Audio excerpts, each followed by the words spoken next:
So we start. Let's start. Cool. So we could start with this beautiful question and why you started with your curatorial practice. What was the thing?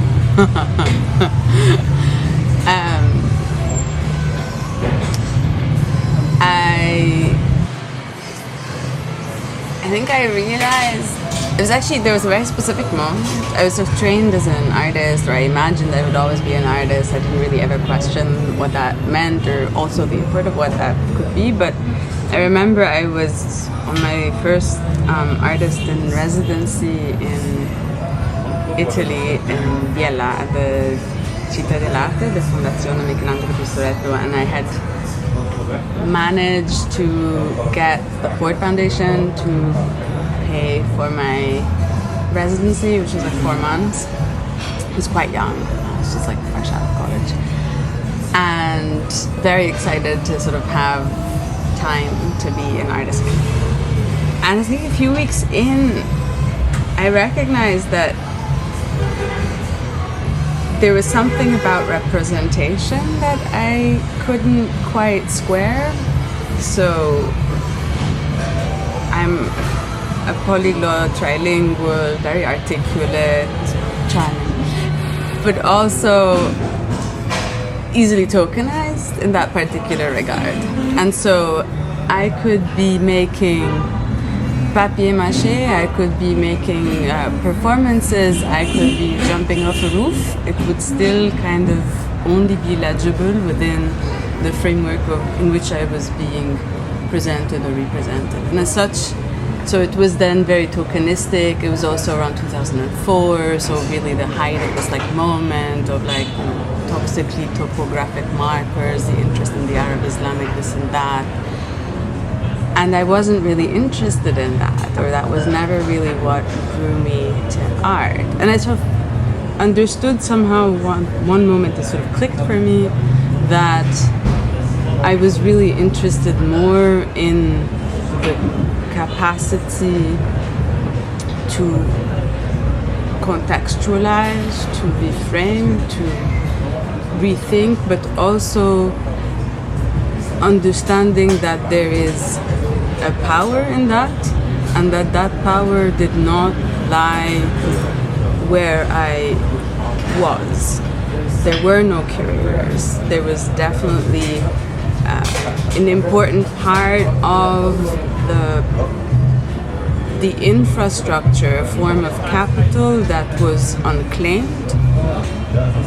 And so I think for me initially this is when the idea first started, and it took several years until I finally found my way into what I then sort of asserted as, I am a curator. But that was, and I think there's also like a marker. I think I wrote an essay in, when was it? It was like beginning of January 2011, like weeks before the revolution, which is called titled like, what do you do exactly?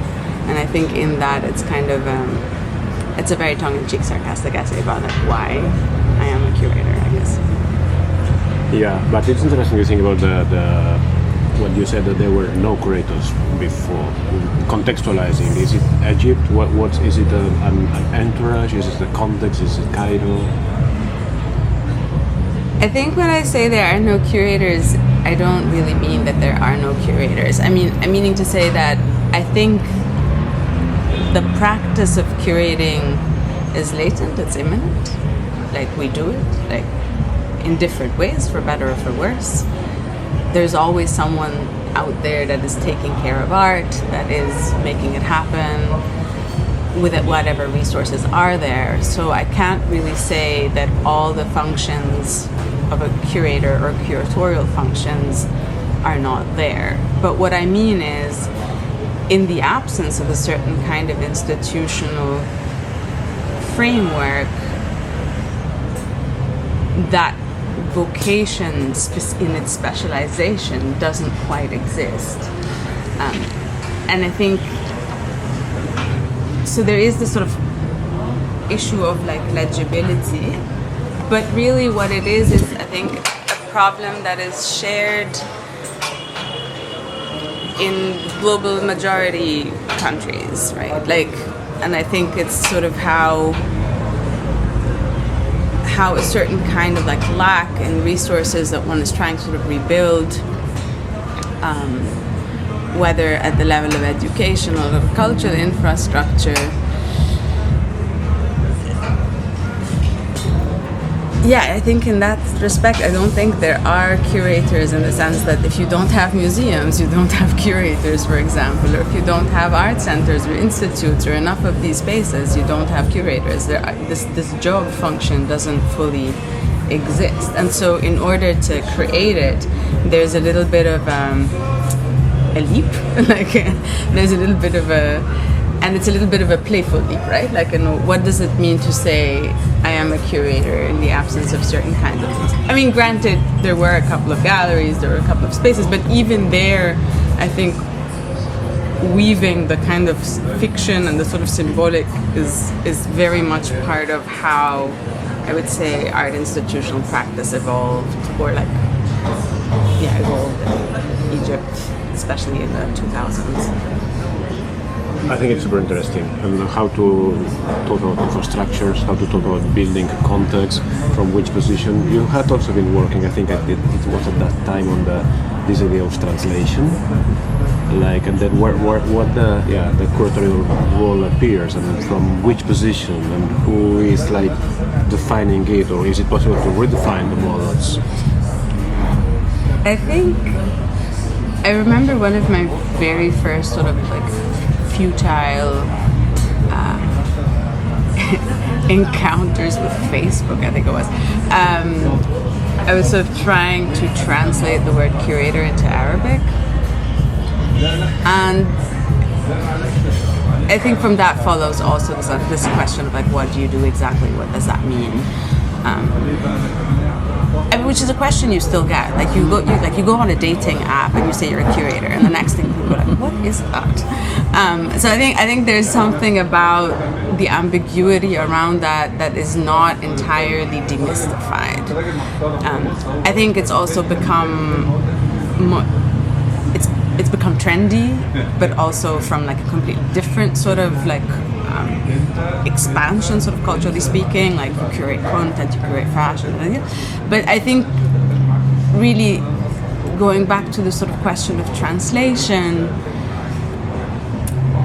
I recognize that there is actually a sort of an art historical kind of thing, which was dissatisfying, I think, to me as someone who is really rooted in contemporary art and very staunchly not wanting to be a historian of modern art, which I ended up being, of course. But I think it was sort of going back to be like, well, what is the difference between a commissaire, for example, in the sort of like French art institutional Beaux-Arts tradition, and the fact that we were using this term here within like the state art institutional context, where the word curator would never appear, but also there was no way to sort of mainstream it. Years later, I mean, not that long after, I think I first encountered the word khoyim in the Gulf. I think it was in the Emirates. And I really took a liking to the word, because like in Egypt we would translate it as curator would be munassik, which means organizer, and I always felt that really reduced the role to something that is highly technical, but also does not fully encompass the role with all its sort of intellectual stakes. And so qayyim is an interesting word because, I mean, so it comes from the sort of three-letter root of like qaf, ye, and mim, and it sort of can mean value. It's related etymologically to assessment, to judgment, but also qa'im ala means like the person who undertakes something. So I feel that the word qayyim is really a good word to sort of adopt and encapsulate. That's where I've arrived. No, I think it's excellent. It's also a way to define a behavior, a way of doing, but also like what you said, the conceptual, intellectual, or the narrative part of the work. there's a tendency of reducing the curatorial to just a technical practice. Yeah. And it's probably connected to politics or to systems and what's possible to do and not possible to do. But yeah, I was wondering about this process also here, like how you have been observing the role of the curator, the international connection, international desire and need as well to be able to work. Do you see like a process? Is it possible to write a history now about it? I take off my sunglasses and then the sun comes. Is it possible? Okay, let me get the question straight. Like, are you asking if over the last several years there has been an influx of curators, whether this means international curators coming in, or whether that also means a new crop or generation of curators emerging here, and whether now it's possible to, say, write a history of like the curatorial in Egypt. I mean, you could write a history about anything.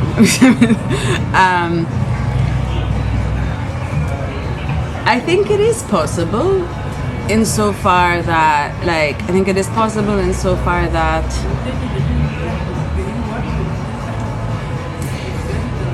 that as I said, I think the function is always embedded. The question is when and how the function is made manifest,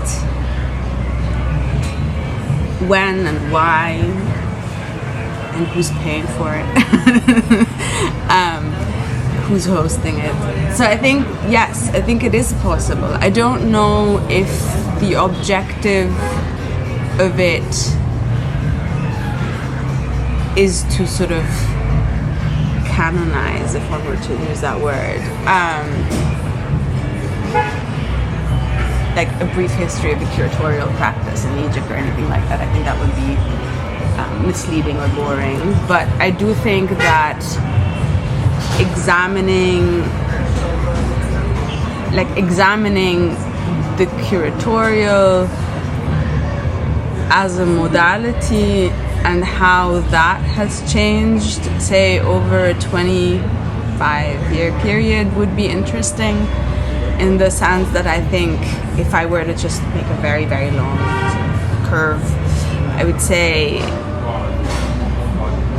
in my experience, the first encounters with the curatorial were as something that was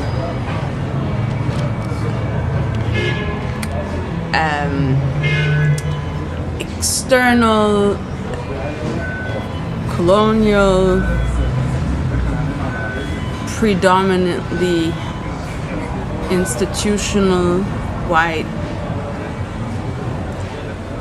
orientalizing possibly as well. So it's one of the likes of Catherine David, Hans-Ulrich Obrist, Glenn Lowry. I mean, this kind of a particular sort of viewpoint. And I think there was a certain kind of antagonism that would emerge within, like, I think artists were working with curators, but they were also fighting against the sort of like representational frameworks in which they were being cast. So I think, so you start there, and then it evolves in different ways. But I mean, I mean, today it's a much more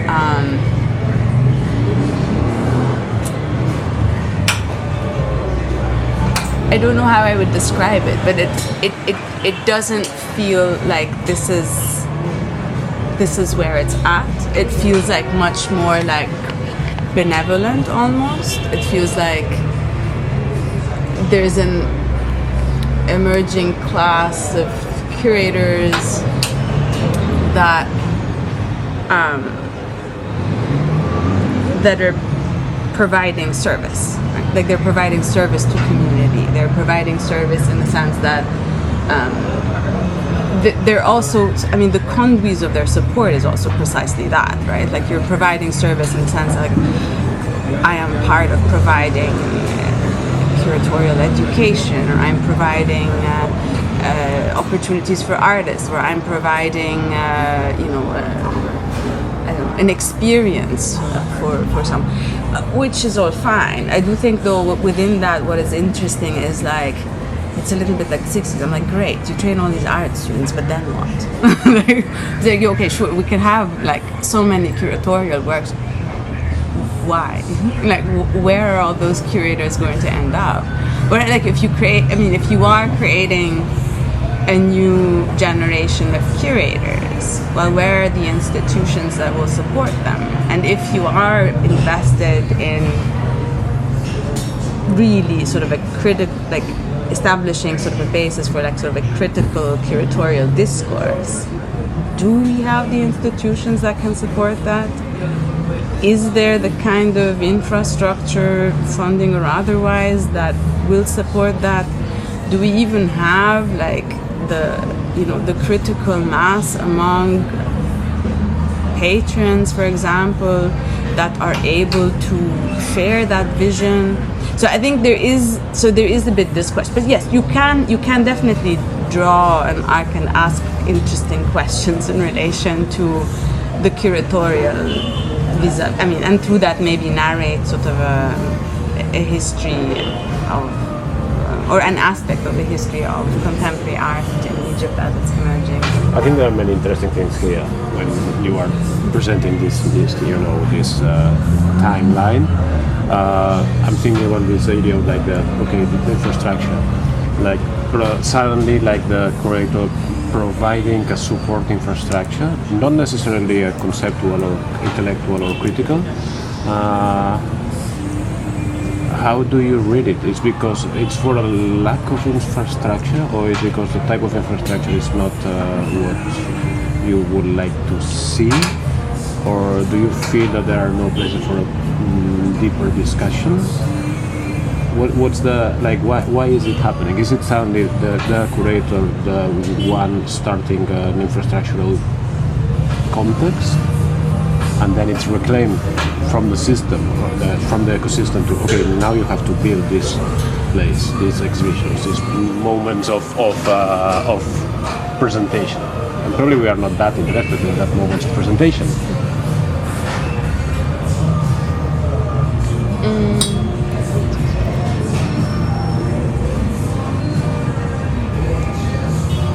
I don't know. I think that there are many interesting things here that are like anthropological, sociological, political, defining a system, a context, an ecosystem. And I was wondering about this infrastructural side, like if we are here curatorially to cover needs, or to offer other discourses, or to open possibilities for other ways of doing.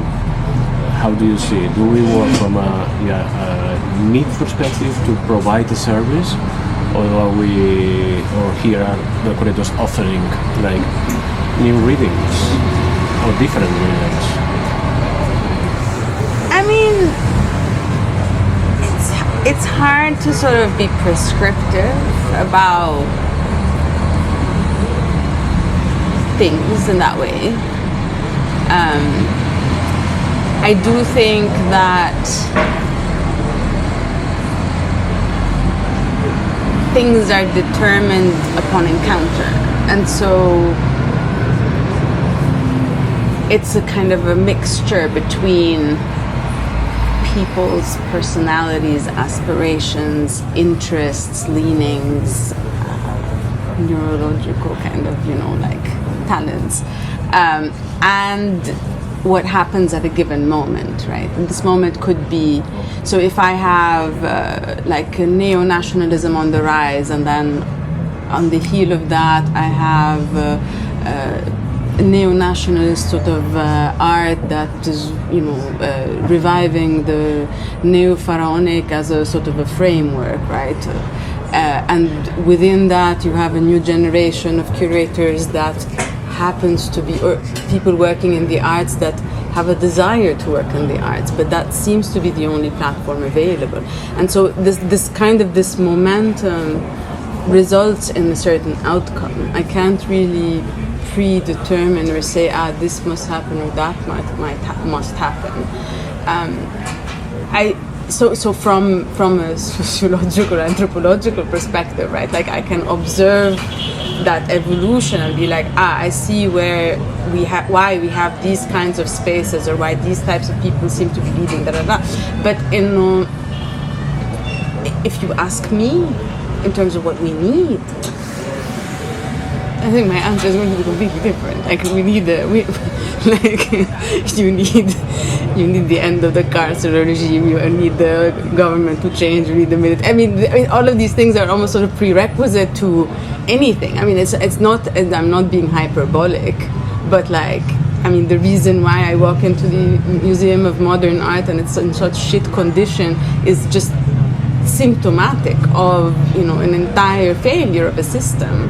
It's not the failure at the level of a curator or a caretaker or a museum or anything like that.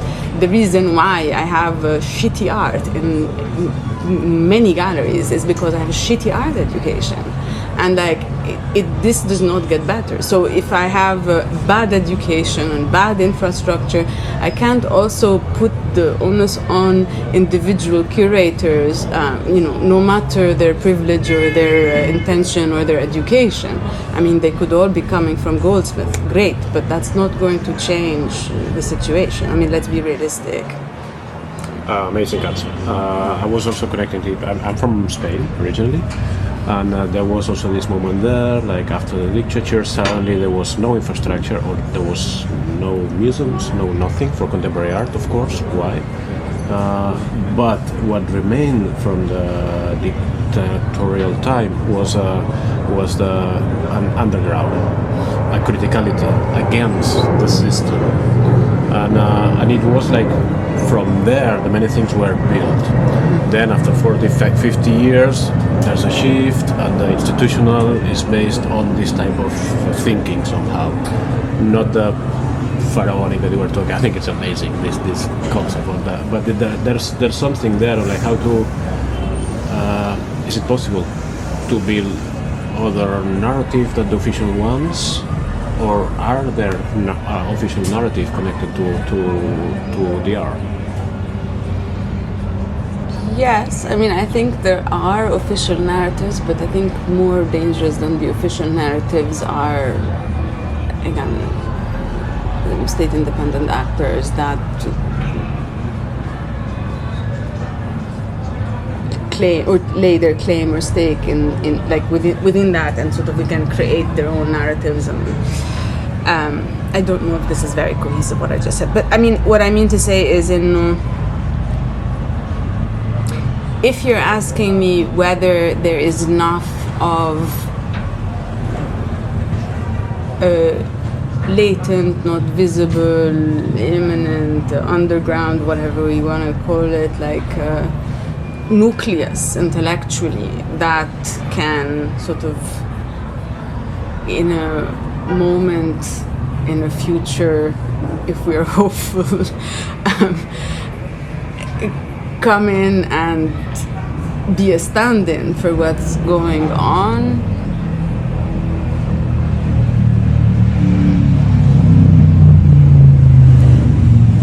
Maybe.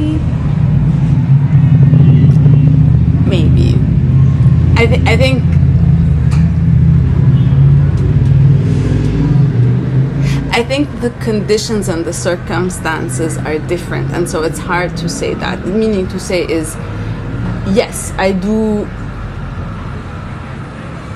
know and I do understand and I do believe that there is this kind of consciousness and there is that kind of desire and there is that kind of nucleus, even if it is not necessarily identifying itself with contemporary art as a field or using that terminology or whatnot, right?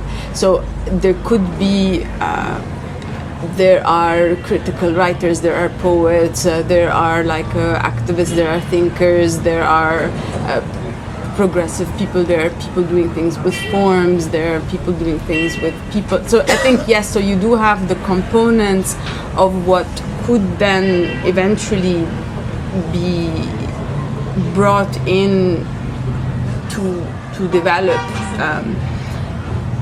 a sort of a critical field of practice that encompasses or engages with or imagines things through art, say. But also, when I think of the more sort of historical art, as you're sort of bringing up, say, Spain, is, I do think we're in a very, very different moment. And I think what I mean to say here is that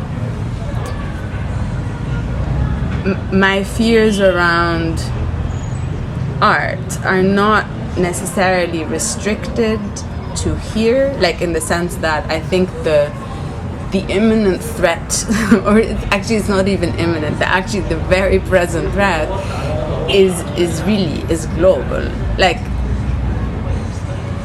funding is being cut, there's fewer and fewer opportunities, fascism is rampant. So there is already a threat that encompasses even the highly established institutional manifest and so on. So it's not. So I think we're in a very different moment. So I don't know if that is the right question. If that makes sense. Probably not. The question is on but I think it's extremely interesting to land there. Like, is it the systemic shift, where we don't know what's going to happen? We know what's happening, but we don't know where are we going to somehow. And is it possible to build other types of discourses within this framework? But I'm jumping to what you said right now. You have been working internationally quite a lot. With this going back and forth somehow, how it has been for you? In what way? Curatorial, like when if you want to talk about some projects where you can see this specific gaze, way of thinking, or when you are translating also to the other side somehow, if it's another side. That if I had to sort of explain it in shorthand, is that my relationship to art, or how I think about my relationship to art, shifted meaningfully when I left Egypt to go to the United States in 2015, and it's from there that I recognized that my desire for art was somewhat different, but also it made me more cognizant that, in shorthand, on the one hand, in Egypt, art had always been very much sort of more akin to, if I had to describe it, human rights. There was anything, funding structures, community, where we sort of share space. And then on the other hand, in the US, it's more like one's relationship to the artwork on some level is much more stratified, managed. The artwork is more monetized, protected. It really functions more as an asset class in that particular. So there's definitely my associations with what art is, I think, are slightly different. I think. And so yes, and so when thinking about that, or when I hold that, I think it does also change a little bit how my practice evolves or manifests, say, in the different places, maybe. Cool. Can you talk a little bit about your time in Townhouse, connecting this thing? My time in Townhouse.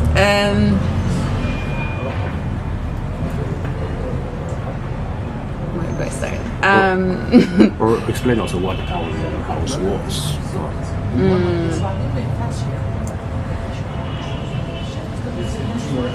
When I was was it what? 2000? 25 years ago. 24 years. 25, no, actually 25 years ago. I think I was like, no, I was at university, I was interested in art, had no idea exactly what that meant. Again, someone decided to show me something interesting. They took me downtown. We were walking, the university was downtown, we were taking a walk, and then so we started kind of getting into these like buildings, and like lo and behold, I started sort of seeing work, contemporary works. I remember like seeing, I think it was a coffin with, it was a work by like Dua Ali or something. And then sort of a sequence of other things as well. But it's funny that my first memory of a contemporary art was a coffin. Anyway, we'll get to that later. But what it was a Nitok, which was like the first sort of like festival, or like it was one of two editions of a festival that is now highly mythologized, Festival of Contemporary Art. And it was that in 1998, a new gallery had opened. William Wells, an expat who had been teaching art history, I think at the British school, anyway, had decided to open a gallery downtown, where there's already a few sort of like galleries, mostly showing more like modern-esque art, if you want. And so there was this interest in establishing a space or spaces that would make that would be a platform for contemporary art, so to show works by contemporary artists, to make it possible even to accommodate that. Anyway, so Townhouse is an important institutional landmark in a very brief history of contemporary art. It no longer exists at this point, but in my life it's a recurring space which I engaged with in the early 2000s, and everybody was hanging out there. We would like, I don't know. I mean, it wasn't so much being a curator in any way at all, but it was like you lent an extra pair of hands. I was a graphic designer for a while. I wrote artist text. I was an archivist, but I also reviewed shows there. And I wanted to show work there, that kind of thing. But like, so Townhouse was really sort of a space. Yeah, I think it's sort of a space in which it's like a kind of a window. I think the first time, in fact, I saw a poster that was announcing the artist residency that I went to in 2004 was on the staircase of Townhouse. I think it's important to locate things. Years later, when I came back after finishing my graduate studies in Sweden, in Malmö, that was like 2009, I was also amid getting a divorce, I don't know. Townhouse seemed like the perfect place as a sort of, again, to create, sort of a space for me to start thinking about what it meant to be back in Cairo. So I joined Townhouse in 2009 as a curator, and that felt very exciting. And I worked closely with William, with the space, with the community for maybe 2 years. And I think all the while I was itching to start my own space. I mean, it was a very dense 2 years. It's also like we have to look at it and know, like, this was exactly, we're like talking about like the cusp of, it's right before the revolution and just like for a short while after. And so it's a period that I think about a lot, I would say.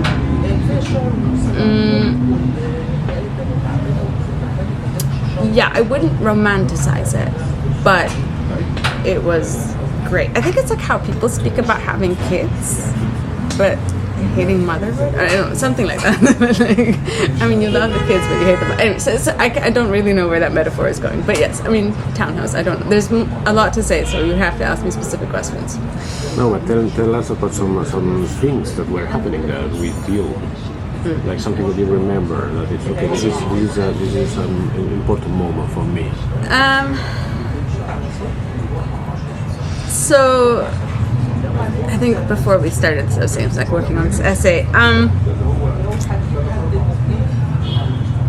well, one of the first things. So I joined in it's like September 2009. In December 2000, so a few months later, there was a performance by the late artist like Amal Inemi, and the performance wasn't imagined to be one in the sequence. It ended up being the only one. Amal was a wonderful artist whose practice I would describe as sort of ethereal, poetic, sort of feminine. She would often resist it being called feminist, but so there is this, but it definitely had a certain kind of allure to it. I always think of it as, it reminds me of butterflies or something like that. Also a bit dark. By the time she was going through her personal sort of like life transformation, also going through a divorce, and there was sort of a noticeable shift in her interest and her practice, and she was sort of deciding that she wanted to do something that was more out on the street, something that was more provocative, something that sort of engaged people more in a more overt sense, and like sort of moving away from the symbolic into the space of action and stuff. So I think Nikki Columbus was resident curator at the time at Townhouse, and so was working with her on producing this work. So it's kind of like tagging along the back and sort of trying to understand what it was.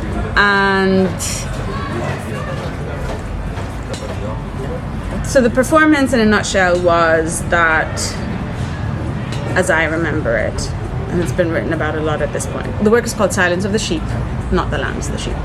And as I recall it, which is different from how it's narrated, is that Amal, who was teaching at the Faculty of Art Education, wanted to hire her students to work on a performance together that would entail them crawling across a street intersection, a busy street intersection in the vicinity of the gallery, which is downtown Cairo, the townhouse at least. And then that after this sort of like quick action, like a very détournement type action, the group would disperse. And while my first read on that would be like a critique of art education, it was not. I think what she intended with that was more to sort of spark something of that relationship we were having to sort of the political kind of, how would I phrase it differently? I mean, I think she was trying to sort of like spark commentary, discussion, action about a moment in which most people felt silenced politically, but it was also like an open secret. Like it was like, I mean, we all understood that. So except that the day of the performance, everything went wrong. So I think I was at home, I received a bunch of distress calls, William called, Nikki called, everybody was calling. I was like, what the fuck is going on? And the issue was that the students, or apparently, like, the agreement with the students either hadn't happened or had fallen through, it was unclear. Amal decided that she still wanted to do it, and so she decided she would hire, like, day workers, like laborers, and pay them.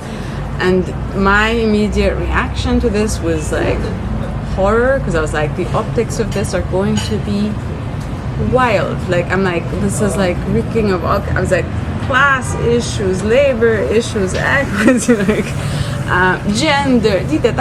I was like, again, I was like, the work has actually just sort of completely changed. And anyway, I mean, Guemberena didn't know, so they decided to go ahead with it. And then my like trooper, young curator energy, I was like, okay, fine, we'll do it.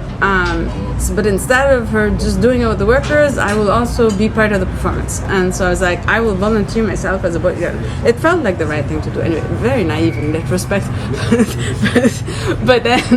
but also not. I mean, I think I was also excited about, I mean, I'm often excited to understand what it means to be in such proximity to a work or in a work in a sense, because I do believe it restructures one's relationship critically to how we understand it. But yes, so I became part of Amal's performance, in which, again, with a flock of paid laborers, myself and like 2 kids from the neighborhood, we sort of crawled in pajamas following Amal, who was like crossing the street of Champollion, and we were walking into the busy street where there are like lots of like mechanics and small shops and whatnot. And instead of it being sort of graceful conceptual work, it was sort of suddenly it sort of degenerated into like a street fight, and like everybody was yelling. It was like a whole thing. It was super like I don't know, like it was sort of again like the hysteria manifest, and and it was also very gendered. Like people were really attacking her, and she was really like defending that this was a work of art. It was a whole thing. Police got involved and whatnot. Anyway, so if you're asking me of a moment that I remember, or like a defining moment that I remember, I would maybe start with that, because I think in the midst of this chaos, in the midst of this fight, there's like one precise moment in which like you can actually see that the video's on YouTube. You can like kind of like you can basically like sort of scratch through it, and like there's a moment in which she just like looks at one of the men and is like, in Arabic of course, she's like, but this is art. It's like the Aragos, and like the Aragos is like a vernacular character, a puppet, something, whatever. And it's like there's like this moment in which like you're trying to assert what art is, where it sort of is, but it also isn't, like in a way. And I think maybe this moment, in some ways, like the kind of the whether one looks at it as agonistic or antagonistic, I think this is maybe my experience of like Townhouse, like physically of where it's located in the midst of, like, or also how it describes itself, its origin story as a small gallery at a intersection of mechanics, and so I mean, so all of this I think is encapsulated in Amal's performance. So that would be a sort of starting point. Excellent. It shows also something beautiful, that like what you remember living Townhouse, like affecting real life. Yeah, it's funny. For how long were you there?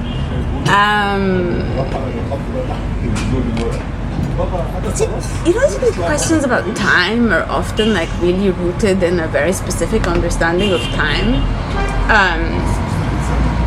I don't know. No, but I mean, I don't mean this like, I really don't know. Like, I mean, there's no clear starting point and no clear end point. I mean, I can say in 2009, I started calling myself a curator at Townhouse. But I mean, I don't know if that exactly answers the question, because I think Townhouse was already a part of my life, like a decade before, and at least a decade after. So I mean, it was, again, so I think how long I was there is something I find difficult to answer. Beautiful. No, but it talks about other ways to understanding the institutional, the infrastructure, the framework. How do you relate to an idea or a desire or a will to think and change somehow? And we are used to like boxes, but probably the practice is not related to boxes, and boxes can be like physical spaces or time frames. So it's, I think it's extremely beautiful what you said. Thank you. I mean, a box could be a salary. It wouldn't have been bad to get. Yeah. I mean, it would be nice to have had it. Anyway, but yes, I mean, we make do. No, but it's also related to what you said as well, what art is, or what do we want from art. It is something that affects, it's part of reality, it affects reality, it represents, it doesn't represent, it has like a level of abstraction. But in this case, it's also a commitment, somehow.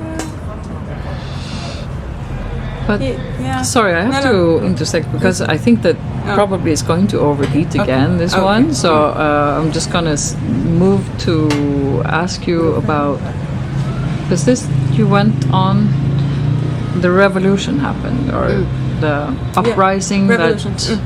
uprising or revolution, depending on, okay. Okay. Then you went on to start Mass Alexandria, right, with Wael? Yes. So when I was at Townhouse, Wael and I were kind of close, and there are two things I've always wanted to do: start an art school, establish a museum, and I think one only has like one good idea all their life, and you just keep doing it over and over and over again. So I guess that's where I'm at. So when Wael said he wanted to start an art school, I was like, yay! And so he had a studio space in Miami, not in the US, in Alexandria. And the idea sort of just, it was there. And so, again, like, there was no sort of formality to it in a way. It was really more in a moment of a kinship, friendship. And so we started Mass Alexandria. He'd received a grant from the Foundation for Arts Initiatives. It was sort of, again, like William was really sort of helping us sort of get it off the ground. We started in October 2010. And then the idea was a pilot program, 4 months, start gradually. Revolution happened in January. It was like, we can't disperse the group, so let's stick through it. And so I think,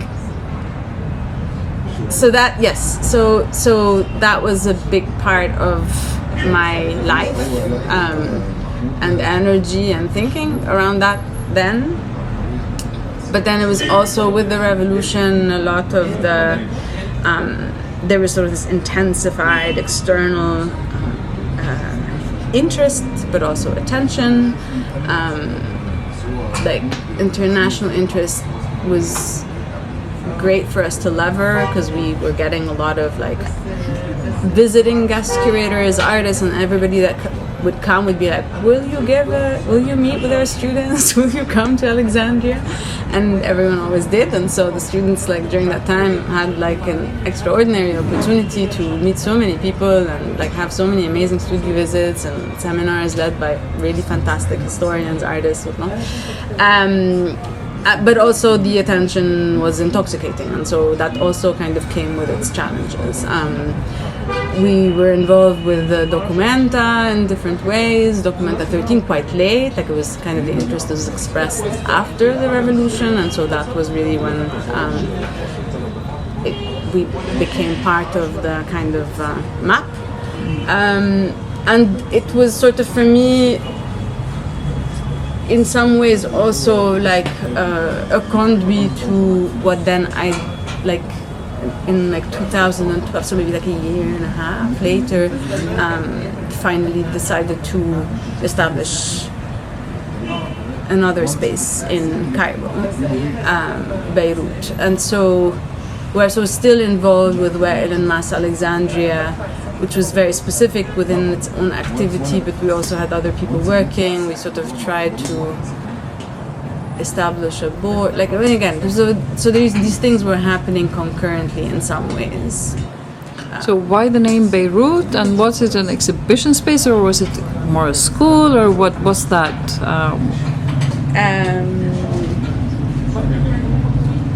Beirut was an artwork.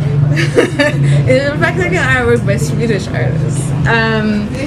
Beirut never really existed, and it's an instruction for a company by, did it overheat? No, it's still working, but I think the batteries, this one is not working, so I had to keep on talking. Okay, so what it is, it's an artwork by an instruction for a company by Golden and Senaby, the artist duo. Yes. And Yes, so Beirut never really existed. The only thing that ever existed is Golden and Senabi LLC. Why Beirut? I think phonetically it's easy. It's like in English and in Arabic you can read it the same without translation. But yeah, I mean, like when we started, this was everybody's first question, like why Beirut? I mean, I ask myself now why Beirut. Is also kind of a nod to a novel by Sonala Ibrahim, like the writer. He has a novel called Beirut. Okay. So what happened at Beirut?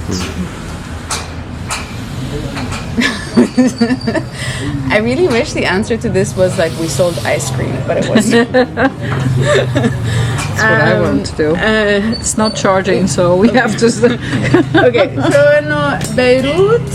I mean, it was really the idea of starting an institution as an exercise in curatorial thinking. Yeah. It was to create a space that would insist on contemporary art as such during a time in which it's difficult to really fathom where art fits at a time of revolution and cataclysmic change and chaos. It was a bit of an oasis. It was not downtown, so it was far from the townhouse and the Tahrir and all of the things. It was far from the imminent gentrification and companies like Al-Ismaili and all of these things. So anyway, it was like much more subdued in that sense. It was a life setup. It was like apartments where we lived, where we worked, where we hosted artists, where we produced, where hung out. We made exhibitions. We hosted a temporary collection. We did all kinds of public programs. We would watch 6-hour films. But also,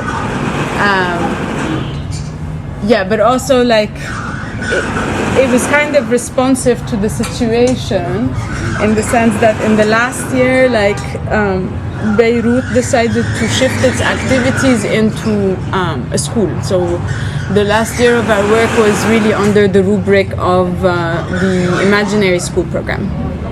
Ah. So. Who were students?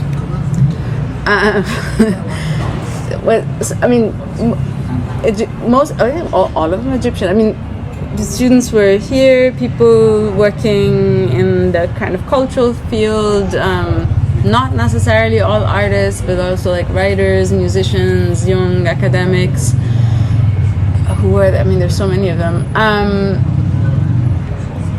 They're everywhere. I don't know, Nada Shazli, who's like a musician who sort of also runs her own music production.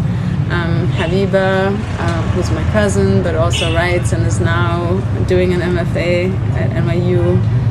Sara Al-Adl, who's sort of doing visual culture, just finished her PhD. Writes a lot about sort of art theory, but also does kind of various other things. Maryse Kaleda, who's finished her PhD and is now teaching in Beirut. Again, sort of media studies, critical media studies.